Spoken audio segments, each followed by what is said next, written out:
अगर मैं आपसे पूछता हूँ कि हमारे देश की राष्ट्रभाषा क्या है, तो ऑफ कोर्स आप सबका जवाब होगा हिंदी।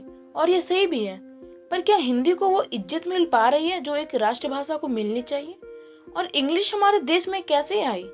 ज्यादातर लोगों को पता होगा कि हमारे देश में इंग्लिश अंग्रेजों के द्वारा आई, पर उनके जाने के बाद अंग्रेजी हमारे देश में क्यों रह गई?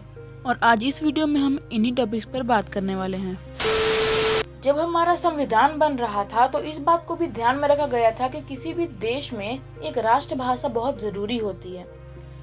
लास्ट में 14 सितंबर 1949 में ये फैसला किया गया कि भारत की राष्ट्रभाषा हिंदी होगी और लिपि देवनागरी होगी। फिर एक क्वेश्चन उठा कि हिंदी के किस रूप को राष्ट्रभाषा बनाया जाए।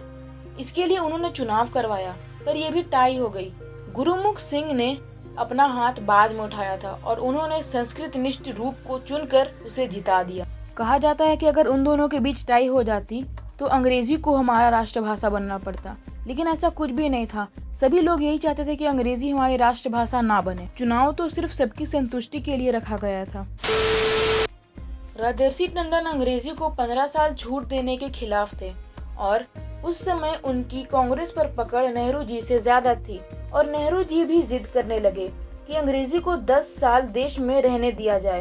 टंडन जी ने भी साफ मना कर दिया। ऐसे में बालकृष्ण शर्मा नवीन और सेठ गोविंद दास ने टंडन जी का पैर पकड़ लिया और उनसे प्रार्थना की कि वे नेहरू जी की बात मान लें।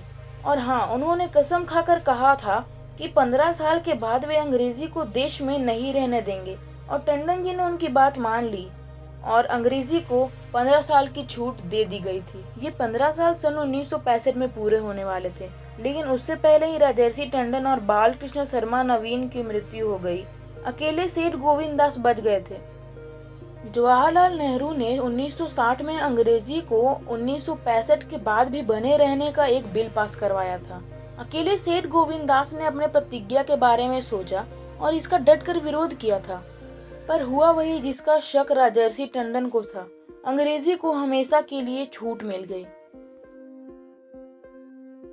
दोस्तों, आज हमारे भारत में हर जगह सिर्फ इंग्लिश ही चलती है, ज्यादातर एड्स में भी। और अगर आपको एक छोटी से छोटी जॉब भी चाहिए तो उसके लिए भी आपको इंग्लिश सीखना जरूरी होता है। हमारे वीडियोस के टाइटल्स भी इंग्लिश में ही होते हैं। हमने इस वीडियो में इंग्लिश का भी प्रयोग किया है, और तो और हम सब अपना नाम तक इंग्लिश में ही लिखते हैं। दोस्तों, हमारे देश में सबसे बुरी बात यह है कि यहाँ जिसे इंग्लिश नहीं आती उसका बस एक ही नाम बन के रह जाता है, गंवार। मतलब कैसा लगता होगा उसे कि जो पराये देश की भाषा जानता हो उसे रिस्पेक्ट से सर कह के बुलाया जाता है, और जो सिर्फ अपने देश की भाषा में इंटरेस्ट रखता हो उसे गंवार कहकर बुलाया जाता है।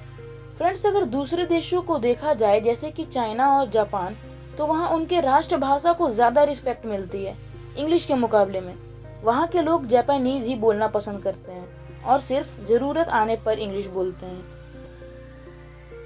दोस्तों, इस वीडियो के द्वारा मैं ये नहीं कहना चाहता हूँ कि हमें इंग्लिश बोलना छोड़ देना चाहिए।